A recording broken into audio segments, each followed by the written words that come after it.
Imagine if Chinatown, The Shining, and the first Zootopia all got thrown into a blender, and Disney said, yeah, kids movie only. That's basically Zootopia 2 for me. A full-on detective caper with snakes, therapy, systemic bias, and a chase scene so overloaded you'll want to pause just to breathe. Welcome back to the city where anyone can be anything, except relaxed, because this sequel comes at you fast. So what's going on this time? We're back with our favorite duo, Officer Judy Hopps and Nick Wilde. Now proper detectives and not just cute bunny plus shady fox sidekick. They get dragged into a massive new case when a viper called Gary the Snake slithers into Zootopia and quietly turns the whole city upside down. There's a stolen heirloom, rich mammals with too much power, climate wall tech, and a conspiracy that stretches from shiny city towers to sketchy corners like Reptile Ravine and the chaotic Marsh Market. On paper, it's simple. Cute animals solve a big noir mystery. In practice, it's buddy cop drama plus social commentary plus theme park ride.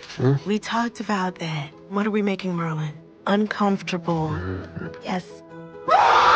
Before watching, I was like, okay, sequel after so many years? This is either lazy cash grab or secretly brilliant. Reality? The movie really tries. You can feel effort in every frame. It's fun, dense, super energetic, and sometimes you just want to tell it, bro, take a breath, it's okay. It delivers laughs, emotion, and ideas. But the way it throws everything at you is almost like watching 3 seasons of a show compressed into one film. First, the heart is still Judy and Nick. Their banter, their trust issues, her let's fix the system optimism versus his the system is rigged, just survive energy. All that works beautifully. You believe these two have history. The group therapy scenes with the quokka therapist Dr. Fuzzby are genuinely hilarious. It's like couples therapy for partners in crime fighting. They argue, they open up, they accidentally expose their trauma in front of strangers. Partners?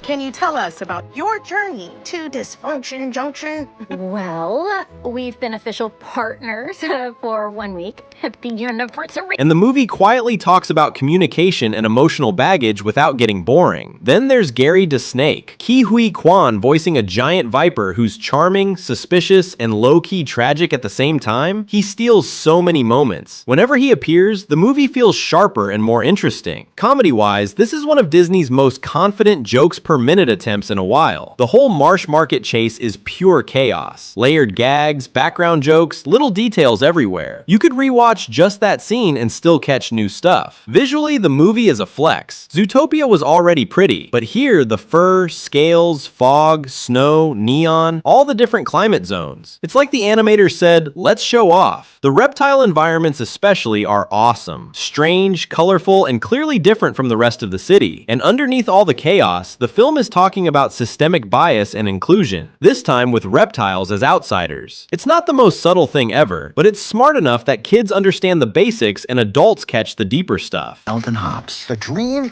team. Sorry, Paul.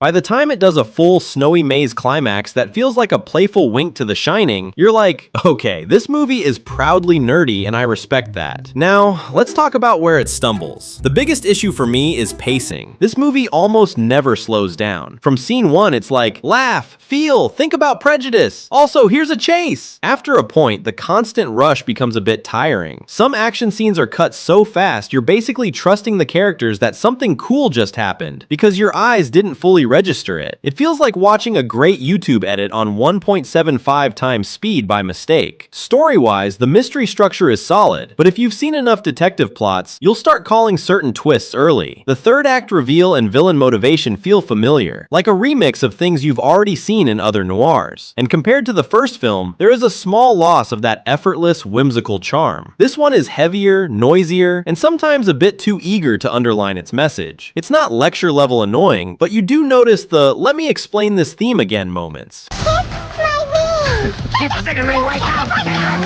For me, the emotional ride went like this. First 20 minutes. Nice, they're back. Chemistry still on point? I'm in. Middle stretch. This is fun. The therapy stuff is gold. Gary is awesome. The conspiracy is juicy. Final stretch. I'm enjoying this, but wow, this movie had 3 coffees, didn't it? You walk out satisfied, but also a bit like you ran a marathon through a very political zoo. So, should you watch Zootopia 2? If you loved the first movie and you're okay with a sequel that's louder, faster, and more stuffed with ideas, this is absolutely easily worth watching in theaters. Judy and Nick's relationship, Gary to Snake, the visuals, the social commentary, all that makes it feel like a real sequel, not a lazy spin-off. If you're expecting something as clean and perfectly balanced as the original, you might notice the predictable turns and the overstuffed pacing. It's still good, just not as effortlessly graceful. For me, this is a switch your brain to 90%, not 0% kind of movie. You still think, you still feel, but you also accept that sometimes the editing and writing are running on espresso. If you watch it as a super serious noir, you'll be irritated. If you treat it like a high-budget, socially aware roller coaster with animals in therapy, you're gonna have a great time.